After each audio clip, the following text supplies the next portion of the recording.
Monseigneur Riocreux, vous êtes évêque de Guadeloupe. Pourquoi ce choix du pape d'aller dans l'océan Indien? D'abord, il va en Afrique. C'est le deuxième voyage du pape François en Afrique.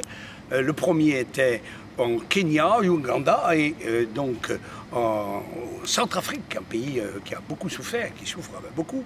Et il voulait venir dans les secteurs anglophones et francophone, et cette fois-ci, il va privilégier d'ailleurs la francophonie, puisqu'il vient d'abord dans les pays lusophones, le Mozambique. Le Mozambique est un pays très important, parce que c'est là que le christianisme est arrivé dès le XVIe siècle, et puis Madagascar, la grande île de Madagascar, et enfin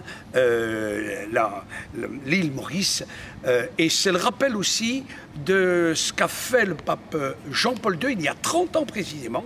Il était venu dans ces pays, il avait ajouté aussi l'île de la Réunion, et on se réjouit beaucoup qu'il vienne dans cette île Maurice qui est très importante, comme vous le savez aussi, dans cette région de l'océan Indien. Le pape défenseur de la francophonie, mais on ne peut pas dire que le catholicisme brille particulièrement par rapport aux autres religions dans cette région. Eh bien, c'est-à-dire, il y a un œcuménisme. Il faut parler d'abord de Madagascar, où la majorité de la population est chrétienne, catholique et protestante. C'est un des pays les plus pauvres de la planète. Et pour répondre à votre question, pour l'île Maurice, je pense que le christianisme est vivant aussi dans cette région, avec là le dialogue interreligieux, et c'est la raison même du choix de l'île Maurice, où il viendra le 9 septembre. Dans ce dialogue interreligieux, il intègre les musulmans, bien sûr, ceux de Mayotte. Et bien sûr, et il faut savoir qu'à Maurice, comme à la Réunion, il y a une communauté musulmane importante,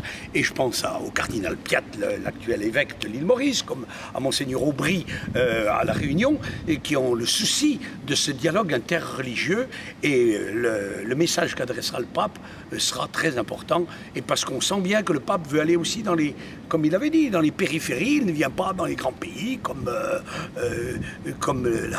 la France en Europe, ou même le Congo, le Grand Congo, ou le Nigeria, mais il a choisi ces pays pour adresser son message, on va dire, à l'Église universelle. Est-ce qu'on peut dire que l'Église universelle accepte cette, pourquoi ne pas employer ce terme, de dilution du christianisme dans les autres religions?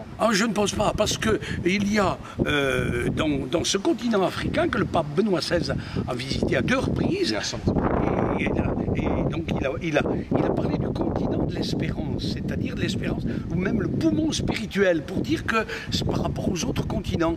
Et il est évident que le pape, bien, dans son rôle de pasteur universel, va vers l'Afrique, ce continent d'espérance, on va dire, et en choisissant ses pays, et il ira prochainement d'ailleurs aussi au Japon, dans quelques mois, pour bien montrer cette mission qu'il accomplit, bien sûr, au cœur de l'Europe, comme successeur de Pierre à Rome, mais dans les 5 continents.